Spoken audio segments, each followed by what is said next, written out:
Have you been thinking about how to create the perfect sleeping environment for your little one in your nursery? Well, then you need to watch this video because I'm going to talk to you about what you need and what you don't need and how to set up your little one's nursery for their best sleep. Hey everyone, I'm Dr. Sarah Mitchell, the creator of the Helping Babies Sleep Method, and today we're talking about nursery setup, which is something sometimes people don't think about. I remember one client that I was in doing a home visit, helping her get her little one to sleep, and I commented on how beautiful the decor was.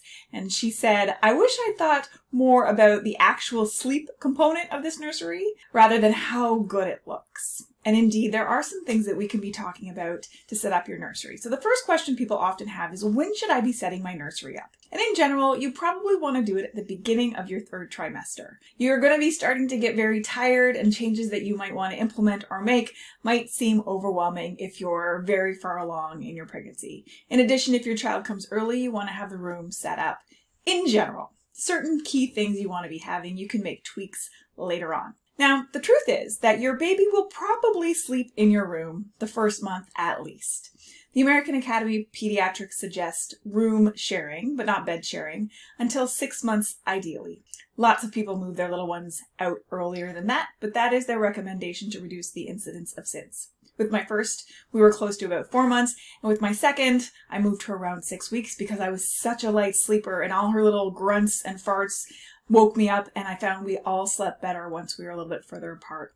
But the first month, you will be having frequent nighttime feedings, and this is oftentimes when parents choose to have their little ones in a bassinet close to their bed. When you decide to move your little one out is really a personal decision, but we do have the Insight study, you can check the link out below, that shows that after 4 months of age, many kids actually sleep better in their own room. So that's kind of encouraging for those of you who want some space early on. So what are we looking for in a bassinet or a crib? Well, it could be that you have a crib in your room close to you or a bassinet. Either one doesn't really matter. It's just that you probably want your child close to you since you're going to be waking up roughly every 3 to 4 hours the first month to have feeding sessions. A bassinet generally is smaller and therefore takes up less space and is easier to have close to your bed. But the important thing with any of these sleep spaces is what the American Academy of Pediatrics recommends, which is that you have a safe, flat surface. So there should be no blankets in there, no crib bumpers. It should just be a safe, flat, firm mattress. That's the most important thing. If you decide to go the way of a bassinet, your child will be able to stay in that bassinet till about 4 or 5 months when they will outgrow it. It will become too small. In addition, they may start rolling at that time. You definitely can't have a rolling baby in a bassinet. So that's when you're eventually going to be moving to a crib. So you could use a bassinet or a crib from the beginning, but a bassinet has a shorter lifespan for you. The benefit of the bassinet for most people is that they can get it closer to their bed at night, and they like that and they feel comfortable with that. But it's completely up to you, as is when you should move your baby out of your room into the nursery. If you decide to go the bassinet route and you want to get your nursery ready, then you're going to be looking for a crib and a mattress to buy and get set up. There are a variety of products out there depending on your aesthetic look and your needs. Basically what you're looking for is you're looking for a safety certified crib. There's going to be a link below that you can check out what that looks like. And there are certain few things that we're looking for in a crib that deem it safe. Those things include that it's certified by the Consumer Product Safety Commission, CPSC, that the slats of the crib have a certain spacing away from them. You don't want them to be more than 2 3/8 inches apart. And that's so that your little one's head can't get stuck between the slats. You also don't want the crib to have a drop side. Those were used in the 70s, but they've been found that they do have a safety risk for getting little fingers and toes pinched in there. You also want to make sure that any paint or coloring is non-toxic, because your little one might chew on the edge at some point, and the finish is non-toxic as well. You also want to make sure that you can adjust the mattress height. So at the beginning, it's going to be on the top because your little one, you'll just be placing them in there. But then as they get more mobile and have more motor skills, you don't want them to be able to get too close to that side, as in throwing themselves over. So you want to make sure that you can be dropping the mattress as they grow. And the last thing you might want to consider is, do you want this to turn into a toddler bed? So do you want your crib to have a side that can be removed and kind of a low toddler barrier be put on? That's a nice to have, but definitely not a must have. Then you're actually going to buy the mattress separately from the crib. And there can be a few different things that you're looking for with this mattress. The most important thing is that it fits your crib snugly. We don't want any gaps between the mattress and the crib structure itself, where little fingers, toes, or bodies could get stuck between. So it needs to be snugly fitting. The mattress needs to be firm. Then the next few things are kind of highly variable depending on your needs. You can get quote-unquote breathable mattresses now, which have more perforations, which help parents feel more comfortable when their child can finally roll onto their stomach, which all babies will eventually do and enjoy, even though we always put them down on their backs, as per the AAP. It can cause a lot of anxiety for parents if they can see their little one on the monitor face down. So a breathable mattress could be for you if that gives you the heebie-jeebies just listening to it. And lastly, you might want to consider an organic option. So mattresses often have serious off-gassing. I know this from personal experience when I kind of cheaped out and bought a mattress off Wayfair, and it smelled so badly for quite a bit of time. And after the first night, my daughter's hair smelled like toxins, which totally freaked me out. I pulled that mattress out and we did not use that anymore. So organic mattresses, there's a number of manufacturers out there. They have low toxicity. So there's an actual board that can certify them to be organic mattresses. So that might be something that's of interest to you. You also might want to think about your bedding in that case. So in general, you want bedding that is made of natural fibers. So polyester sheet, it's synthetic, it's non-natural, and it will cause more heat retention in general. Natural fibers are things like cotton, wool, silk, and even bamboo. But my preference for babies is 100% cotton bedding. It could be a flannel sheet, a little bit warmer in the winter, but those are what you want on that crib sheet. And you're probably going to want quite a few of those at the beginning. I also wanted you to take those recommendations on fibers into consideration when you're choosing a swaddle for your little one. So newborns that first month have actually weak temperature regulation systems. So we definitely want to make sure that we're watching how hot they're getting at night. Overheating is the issue. And if you think about swaddles, often they have many layers. So you definitely not want any kind of fleece swaddle in that first month. Organic properties are helpful as well, but definitely natural fibers. Once your little one's out of the swaddle, I prefer to use sleep sacks. These are like wearable blankets that they can't kick off, because they will if you let them. In addition, you don't want any blankets in the crib until at least 1 year of age. So my favorite sleep sacks are the Woolino sleep sacks. I find them to be a natural fiber. They're really good quality and they last a long time. And you only need one. You don't have to keep sizing up since it goes from 2 months up to 24 years.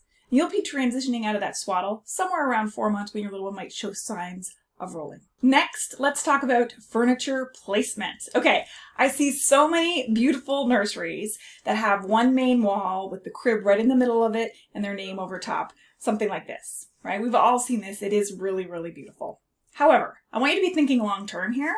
There is something that provides safety and security in where your crib placement is going to be. I want it to be away from the door. Ideally, it's in a corner. When you have a toddler or 1-year-old who can pull up to stand and call for you, you want them to be able to see that door, see you responding, and there's definitely a safe feeling that comes from being in a corner. So I want you to be thinking about that. You also want that crib to be away from any window coverings or blind cords or any electrical outlets for safety purposes. In your room, you're probably also going to want some sort of a chair. We often call those nursing chairs, but some sort of a comfortable chair. Why? Well, once your child is in the nursery, you'll still have night feeds for some time, and that can be a nice, comfortable place for you to sit. Some things to be thinking about when you're choosing a chair are how wide are the armrests. So when you're feeding a baby, generally we want our elbows to be close to our body to avoid the amount of strain that's going to be on ours, especially for nursing. You'll be spending a lot of time in this position, so we want this to be as ergonomically helpful as possible. So I want you to be thinking about how firm that chair is, how adjustable the arm widths are.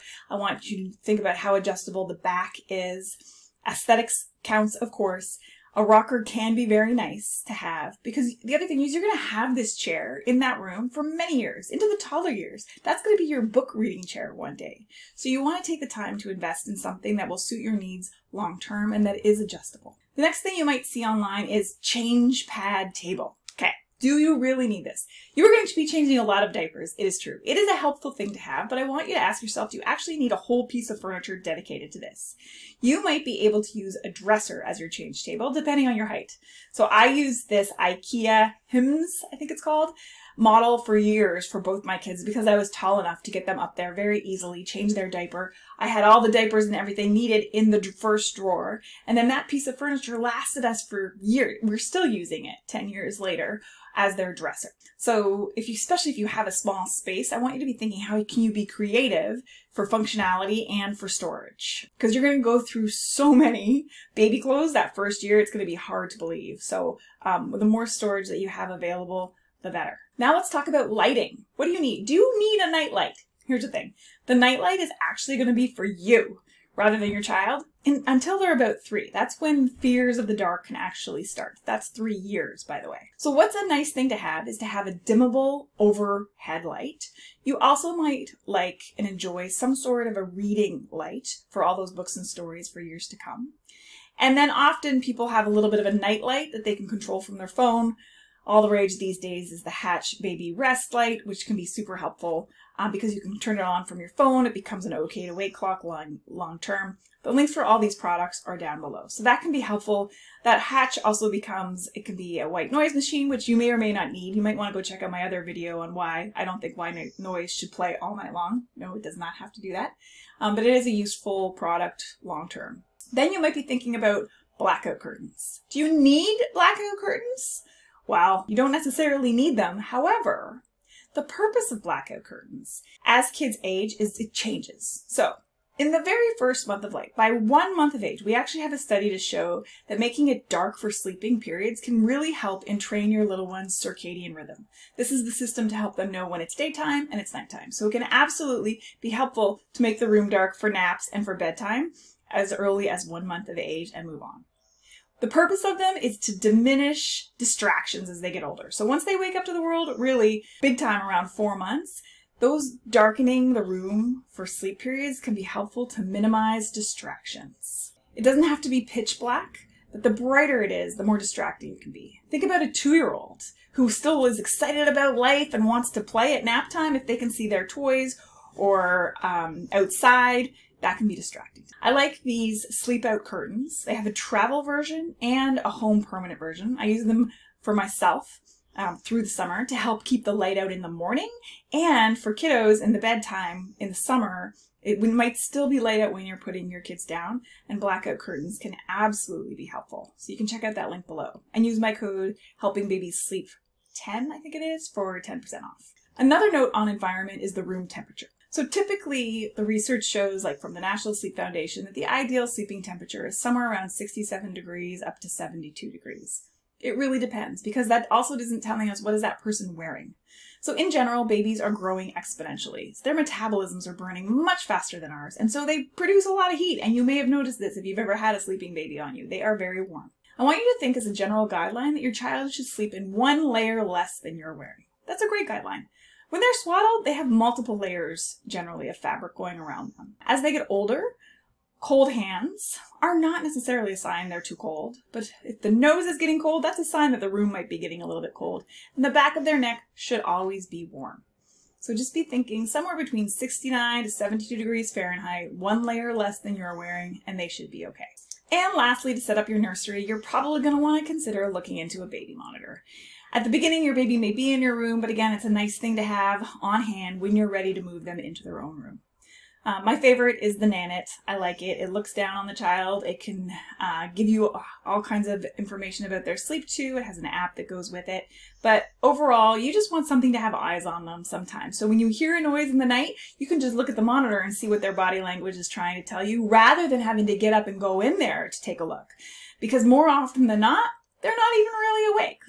All humans surface from sleep in the night. They're called arousals. Half the time, those little ones are not even awake making those noises. So we don't want to rush in there and interrupt them. And that's where a monitor can be super helpful to have in your parenting toolbox.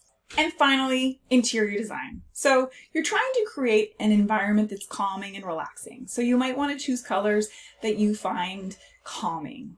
Bright, fun colors might not be the place to have them in the nursery.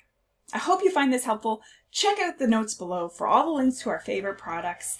And if you like this sleep tip, don't forget to hit subscribe and never miss another baby sleep tip. Thanks for being here.